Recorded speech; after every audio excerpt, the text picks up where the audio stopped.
अभी कुछ दिन पहले सेक्स एजुकेशन को लेकर बात हुई, जिसके बाद पूरे देश में बवाल हो गया और ये मीडिया और कुछ नेताओं के लिए टॉप ट्रेंड का मुद्दा हो गया। ऐसा क्यों हुआ? क्योंकि बिहार के मुख्यमंत्री विधानसभा में उन्होंने एक ऐसा बयान दिया जिसके बाद देश में इस मुद्दे को लेकर आग लग गई। अगर पढ़ लेगी लड़की और वो जब शादी होगा लड़का लड़की में, तो जो पुरुष है वो तो रोज रात में जो सदिया होता है उसके साथ करता है ना, तो उसी में और पैदा हो जाता है।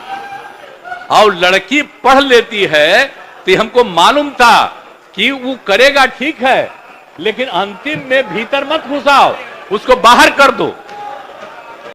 इस बयान को मैं रिलेटेबल लैंग्वेज में बताता हूं। इसमें नीतीश कुमार ने सेक्सुअली इंटरकोर्स के दौरान विथड्रॉल मेथड, जो कि फैमिली प्लानिंग का एक तरीका हो सकता है, उसके बारे में बताया है। उनके कहने का मतलब था कि अगर लड़कियां पढ़ लिख जाएंगी तो वो अनवांटेड प्रेगनेंसी से बच सकती हैं। लेकिन कुछ लोगों ने उनके द्वारा दिए गए इस बयान के बाद उन्हें पागल बताया, उन्हें मूर्ख बताया, उनका मजाक उड़ाया, उनका मीम्स बनाया और कुछ लोगों ने तो यहां तक कह दिया कि नीतीश कुमार सठिया गए हैं। लेकिन दोस्तों, उनके बोलने का तरीका और बोलने की जगह सही या गलत हो सकती है, वो एक बहस का मुद्दा हो सकता है। लेकिन अगर हम उनके बोलने का तरीका भूल जाएं और मेन इश्यू पर ध्यान से सोचें तो ये समझ में आएगा कि ये कोई मजाक उड़ाने वाला या मीम्स बनाने वाला मुद्दा नहीं है। लेकिन फिर भी उनके दिए हुए इस स्टेटमेंट से उठे बवाल के बाद लगातार उनको जिस तरीके से टारगेट किया गया, उसके बाद उन्होंने अपनी माफी मांगी और अपने शब्दों को वापस ले लिया।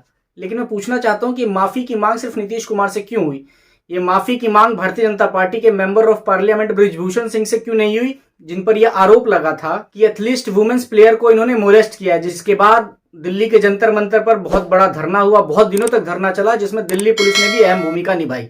उनसे तो कभी किसी ने माफी की मांग नहीं करी। इसके साथ ही जो भारतीय जनता पार्टी के मेंबर ऑफ पार्लियामेंट मिस्टर विधूड़ी हैं, उन्होंने जिस तरीके से देश के संसद में खड़े होकर बहुजन समाज पार्टी के जो मुस्लिम सांसद दानिश अली थे, उनके खिलाफ जिस तरीके से उन्होंने मुस्लिम कटुआ और बला बला शब्दों का उपयोग किया, जो कि उनके लिए कोई माफी की मांग नहीं हुई या उन्होंने तो कोई माफी नहीं मांगी। लेकिन नीतीश कुमार के इस बयान के बाद पूरा मीडिया उनके ऊपर हुक्का पानी लेके चढ़ गया। इससे साफ पता चलता है कि नैतिकता मीडिया में कितनी बची है। लेकिन दोस्तों, किसी ने ये नहीं सोचा कि नीतीश कुमार फैमिली प्लानिंग को लेकर क्या कहना चाह रहे हैं। दरअसल नीतीश कुमार ने फैमिली प्लानिंग के क्वाइटस इंटरप्टेड मेथड के बारे में बात कर रहे थे।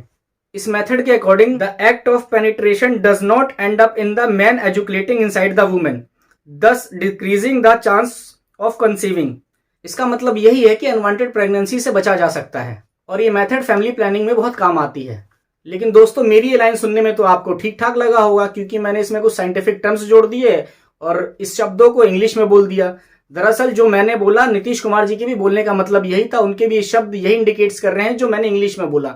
लेकिन गलती ये होगी नीतीश कुमार से, नीतीश कुमार ने ये बात है वो सीधे और सरल तरीके से बोल दिया, जैसे इन्होंने कितनी गंदी बात कह दी जो हमारे समाज को बिल्कुल बर्दाश्त नहीं है। दोस्तों, ऐसा क्या है जो हमारे 140 करोड़ के आबादी वाले देश में, जिसे लैंड ऑफ कामासूत्रा भी बोला जाता है, वह सेक्स या सेक्स एजुकेशन पे कोई बात भी नहीं करता। अगर इसके बारे में कोई बात करे तो ऐसा लगता है कि ना जाने इसने कितनी गंदी बात कर दी है। साथियों, आप सब इस बात से रिलेट जरूर करेंगे। जब हमें साइंस में रिप्रोडक्शन पढ़ाया जाता था तो हमें इंसानों से ज्यादा प्लांट्स और एनिमल्स के रिप्रोडक्शन ऑर्गन्स के बारे में बताया जाता था। साइंस के टीचर थे, वो रिप्रोडक्शन के अलावा सारे डाउट्स क्लियर कर देते थे, लेकिन रिप्रोडक्शन पे कोई बात नहीं करता था, कोई डाउट नहीं पूछता था। कोई बच्चा या तो शर्म से नहीं जाता था या उसकी हिम्मत नहीं होती थी। और लास्ट में सिलेबस खत्म होने तक रिप्रोडक्शन जो टॉपिक सिर्फ दोस्तों के बीच में एक मजाक बनकर रह जाता था। और यही सबसे बड़ी गलती थी।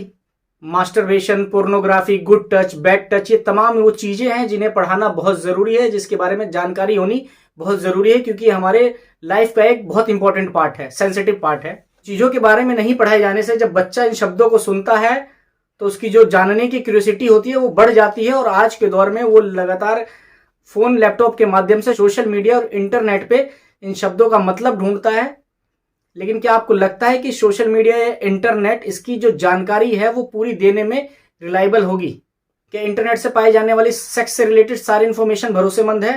अगर इंटरनेट की बात करें और हम देखें कि अगर आपके सर में दर्द है और आप इंटरनेट पर डालते हैं उसके बारे में, तो सर का दर्द का जो सिम्टम है वो नोजिया से लेके आपको ट्यूमर तक बता देगा। अंत में जो इस बीमारी की पकड़ है या उसका इलाज है वो डॉक्टर ही बता पाएगा। ठीक इसी तरीके से सेक्स एजुकेशन से रिलेटेड कोई भी इंफॉर्मेशन आपके गार्डियन या आपके जो स्कूल टीचर्स है वही सही तरीके से बता सकते हैं, जो कि पूरी तरीके से रिलायबल होगा।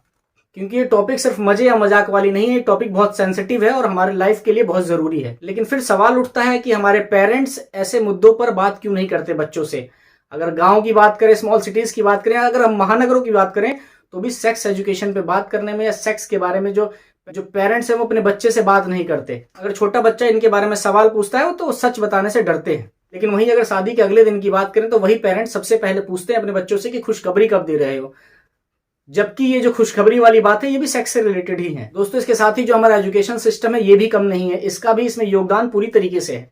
न्यू एजुकेशन पॉलिसी के ड्राफ्ट में सेक्स एजुकेशन को सेकेंडरी स्कूल के लेवल पर कोर्स में इंट्रोड्यूस कराना था। इसमें consent, harassment, women safety, respect for women, family planning और सेक्सुअली ट्रांसमिटेड डिसीज जैसे टॉपिक्स को पढ़ाया जाना था। लेकिन दिक्कत यहाँ हुई कि जैसे ही ये ड्राफ्ट पब्लिक हुआ, शिक्षा, संस्कृति, न्याय उत्थान, जिसको आरएसएस का बैकडोर से सपोर्ट है, उन्होंने इस एजुकेशन पॉलिसी को अपोज कर दिया। और जब न्यू एजुकेशन पॉलिसी का 2020 ड्राफ्ट पब्लिश हुआ तो सेक्स एजुकेशन और इससे रिलेटेड सारे टॉपिक इससे गायब थे। यहाँ तक कि कई सारे ऐसे स्टेट हैं जिन्होंने सेक्स एजुकेशन और इससे रिलेटेड टॉपिक को इंक्लूड तक नहीं किया। उनका कहना था कि वो अपने कल्चर का बचाव करना चाहते हैं। लेकिन साथियों, हमारे देश में कितनी विडंबना है ना कि अजंता केव्स में बनी मूर्तियों को लोग उसे देखने टिकट खरीद के जाते हैं, जो कि महाराष्ट्र में है। वहीं बात करें खजुराहो मंदिर की, वो अपने एरोटिक स्कल्पचर्स के लिए फेमस है, उसे भी लोग देखने जाते हैं, जो कि मध्य प्रदेश में है। ये दोनों कई सौ साल पुरानी है और बहुत प्रसिद्ध है। और अगर आप इसे देखेंगे तो आपको समझ में आ जाएगा कि उन जमाने में भी सेक्स एजुकेशन कितनी इंपॉर्टेंट थी। और साथियों, महाराष्ट्र और मध्य प्रदेश भी वो राज्य हैं जिन्होंने सेक्स एजुकेशन को अपने स्टेट बोर्ड में इंक्लूड नहीं किया। बता दिया कि हमें संस्कृति बचानी है, इसलिए हम ऐसे टॉपिक्स को अपने कोर्स में इंक्लूड नहीं करेंगे।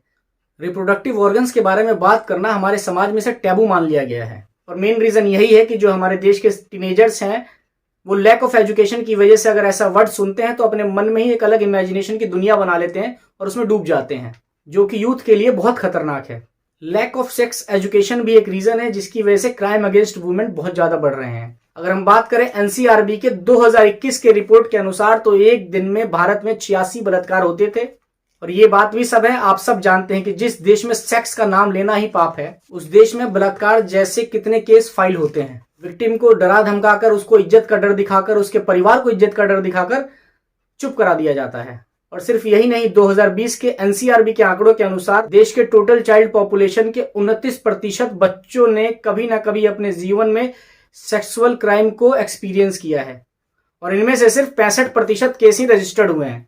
और साथ ही इसमें से गौर करने वाली बात तो यह है कि 90% इसमें से वो केस हैं जो परिवार के लोग ही बच्चों के साथ इस तरीके से गंदे काम करते हैं। और यही एक रीजन है जिसके बचाव के लिए आपके बच्चे को गुड टच और बैड टच का पता होना बहुत जरूरी है। इसीलिए इन टॉपिक्स पर हंसी उड़ाना, मजाक उड़ाना, मीम्स बनाना आपकी बेवकूफी को दर्शाता है, क्योंकि ये बहुत सीरियस टॉपिक है। हर किताब में, हर नेता के भाषण में, हर इंटेलेक्चुअल डिस्कशन में कि अगर हमें अपने देश को आगे बढ़ाना है तो फैमिली प्लानिंग बहुत जरूरी है।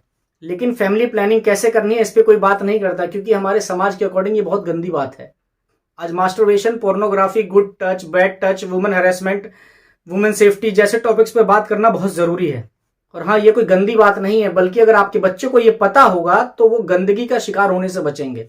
तो दोस्तों, ये तमाम बातें सुनने के बाद अब बिहार के मुख्यमंत्री नीतीश कुमार जी के बयान से क्या समझते हैं आप कमेंट करके जरूर बताएं। और अगर आपको मेरी वीडियो ये अच्छी लगी तो आप प्लीज इसे ज्यादा से ज्यादा शेयर करें, लाइक करें। और अभी तक अगर आपने मेरे चैनल को सब्सक्राइब नहीं किया तो प्लीज इसे सब्सक्राइब करें और बेल आइकन दबाना ना भूलें। जय हिंद, जय भारत।